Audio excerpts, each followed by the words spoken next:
Welcome ulit mga kasulit.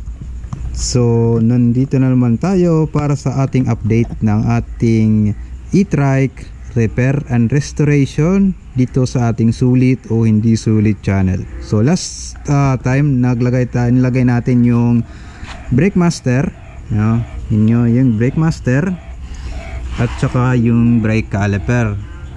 Yan. So ngayon naman yung gagawin natin yung wirings para nito, kasi iba kasi yung paggagamitan ko ng tawag ito controller.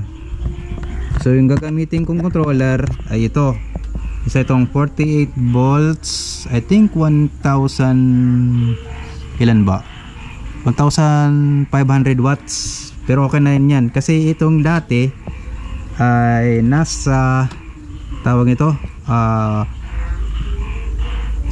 volts 800 watts 600 pala, 650 watts. Ayan. So ang tatrabahuin ko kasi dito, kasi yung wires niya dito sa bagong controller, dito sa old controller ay medyo iba.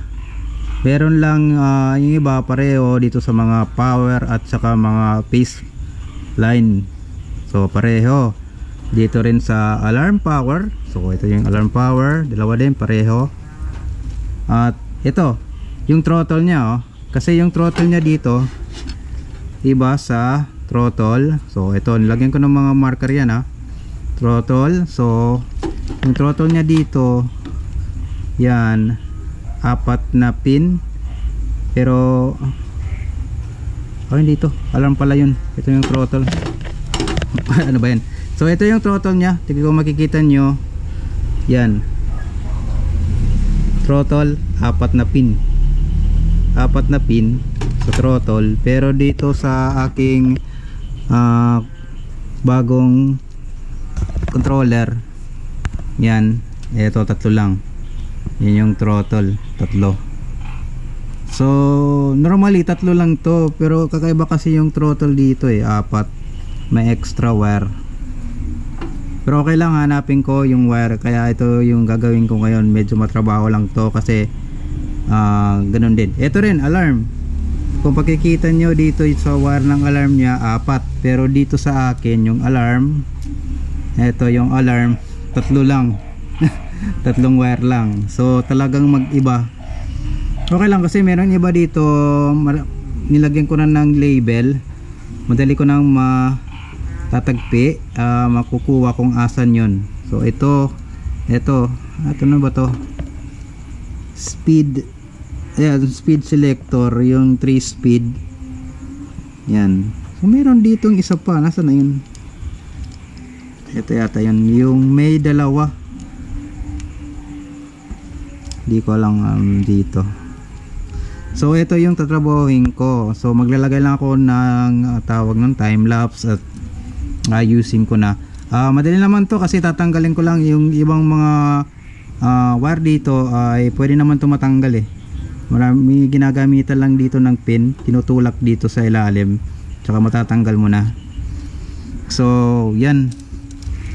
At sinubukan ko na rin to, itong nung unang video na naman, 4 o ka-3 na sinubukan ko na yung motor niya na gumagana. So working naman. So also yung mga dito pala, kalimutan ko, ito yung mga throttle niya, binuksan ko rin to para check kung may kalawang na ba yun sa mga pin, at dito rin sa mga switch na to. So it means okay naman. Nilagyan ko na lang ng grasa sa loob para easy push. Yan, tulad din dito yan, madali na siyang itulak. Di pareho yung una, talagang matigas siyang itulak. So yan, magkatagayan lang ako ng time lapse para dito sa aking pag setup ng wires dito sa aking bagong controller. So gawin natin.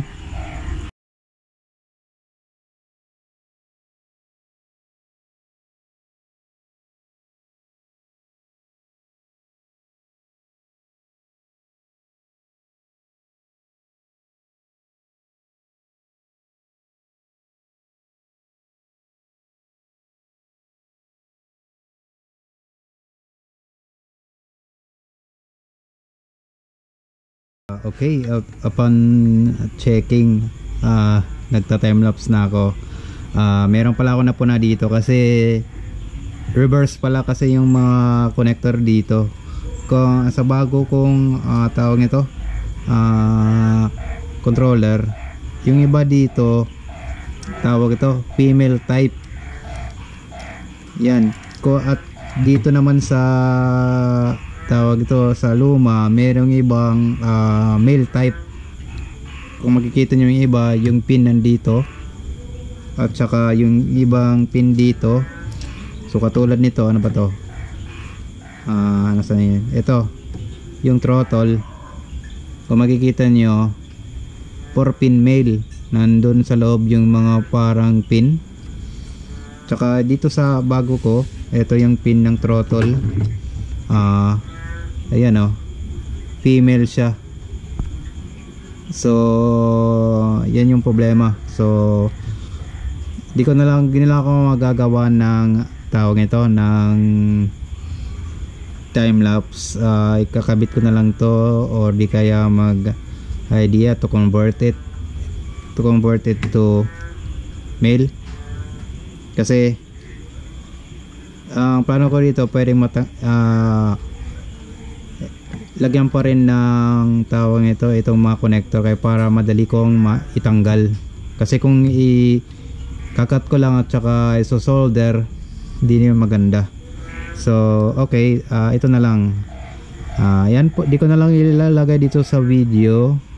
Gagawin ko na lang ito kasi papakita ko na lang yung tapos na, para mapakita ko sa inyo na gumagana na yung system niya. Okay? Okay, update. So eto na guys. So yung old na controller, pinutol ko na lang yung mga wire doon at inilagay ko dito, at pinutol ko rin dito sa bago kong controller, at nilagay ko na lang dito yung old na mga connector para hindi na ako magputol banda rito sa may mga wire na sa wiring harness. So every wire dito meron yan mga indicator, so nilagyan ko na lang ganyan kasi kapag susunod na mag-upgrade or mag-repair ako, madali lang ito ma-access. So yan, so hindi na ako nagputol dito, kundi doon lang sa lumang controller, at saka nilagay ko dito yung mga connection. Yan. So ngayon ilalagay ko na lang yan, i-connect, at saka inayos ko na rin yung wire. Yan o, nakakabit na yan dito sa may ball. So ito yung input power, saka yun papunta na yan dito sa taas. So ito lang yung pinaka magulo, pero okay lang yan kasi di naman niya makikita kapag nilagay na yung cover dito. Yan.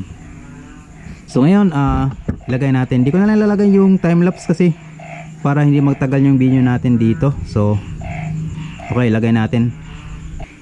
Okay, ito na, nakinabit ko na yung controller. Kung makikita nyo, nandito na. So yan yung ito yung hall sensor, yung phase motor, yung power input. Yan. So nilagay ko na rin dito yung DC to DC converter para sa 12 volts, para mga sa mailaw. Itong extra wire na to para sa backlight, brake lights, at saka yung signal light sa likod. About naman sa tawag ito sa alarm, hindi ko pa nilagay kasi kung makikita nyo dito, ayan, tatlong wire at may dalawang power. So may problema kasi dito kasi yung old alarm, so ito yung old alarm niya, dito 4. So dito yung wire niya dito, yan, 4, at saka ito yung power. Okay naman ikabit ito, pero hindi ko lang alam, baka rin iba yung connection, baka mag short or any kind. So di ko lang muna ilalagay. So check ko muna kung pwede, okay o hindi. About this one, okay na, gumagana na siya. So turn na natin. So breaker, so naka off siya, on natin. So walang short or any kind. Susi. And the gauge, hindi nakikita yung gauge dito, gumagalaw nga yung yung battery gauge, pero well, papalitan naman yan eh.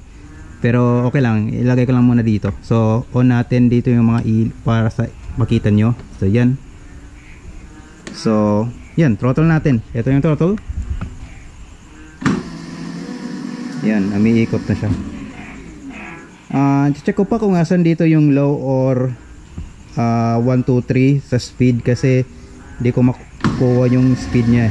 Hindi umiikot yung kabila kasi medyo mahigpit yung brake doon. Yan. Yan. So, well, okay na. So, yung battery nga maliit ito. I think 20 amp hour, 48 volts to. So, medyo maliit. Pero kumpara nyo, laki pa yung space yan ha. Laki pa oh. Tsaka taas pa. So yan, ito ating ito lang muna yung ating update nitong wirings nitong e-trike. So pwede ko na itong ayusin sa mga susunod na araw, at saka ilagay na yung ating yung mga plastic nya. So yung isa, yung ibang plastic hindi ko pa kasi nalinis, pero yung iba nakita na naman sa video, sa last video na naglagay na ako ng pintura doon. So yung mga black na lang, yung mga black, yung mga sahig dito, yung hindi ko pa nalilinisan. Tsaka papagawa pa rin ako ng tawag nun, yung pinalagay dito. So kung natin nandito pa eh, kasi merong putol. So ito, kasi yung isa yan okay pa, meron pa siyang ito wala na kasi tinanggal ko na kasi kinalawang. So yan na lang yung papagawa ko. So almostly matatapos na to.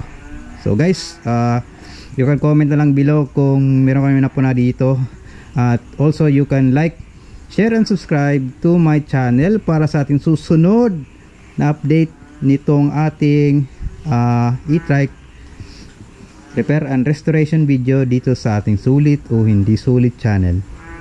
Babu!